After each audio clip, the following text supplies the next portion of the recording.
Hello friends, ഇന്ന് ഞങ്ങൾക്ക് ബ്രേക്ക്ഫാസ്റ്റിന് ദോശയും സാമ്പാറുമാണ്.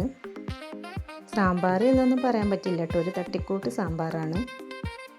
സച്ചിമോൾക്ക് ദോശയ്ക്ക് സാമ്പാർ മതി എന്ന് പറഞ്ഞപ്പോൾ ഞാൻ എൻ്റെ അടുത്തുള്ളൊരു കുറച്ച് പച്ചക്കറി കൂട്ടിയാണ്ടുള്ളൊരു സാമ്പാറാണ്. കുറേ പച്ചക്കറി എന്ന് പറയാനൊന്നുമില്ല, അതിൽ ക്യാരറ്റ്, കിഴങ്ങ്, ഉള്ളി, പരിപ്പ് ഇട്ടുകൊണ്ടുള്ളൊരു സാമ്പാർ. അവൾക്കാണെങ്കിൽ സാമ്പാറിൻ്റെ ഒരു ആ മണം കിട്ടിയാൽ മതി, അവൾക്ക് ഇഷ്ടമായിട്ടുണ്ട് കേട്ടോ.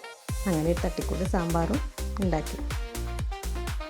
അപ്പോൾ ദോശയും സാമ്പാറൊക്കെ ആയപ്പോഴേക്കും ഓള് മദ്രസ വിട്ട് വന്നു കേട്ടോ. അതിനിടയിൽ മീൻകാരൻ വന്നിട്ടുണ്ടായിരുന്നു കേട്ടോ. അങ്ങനെ ഞങ്ങൾ കൂന്തൽ മീനും അക്കള മീനും മേടിച്ചു. പിന്നെ ഞങ്ങൾ ചായ കുടിച്ചു. ഇനി ഇത്രയേ ഉള്ളൂ. ഇനി ഉച്ചക്കത്തേക്കുള്ളത് അടുത്ത വീഡിയോയിൽ കാണാം. അതുവരേക്കും ബായ്.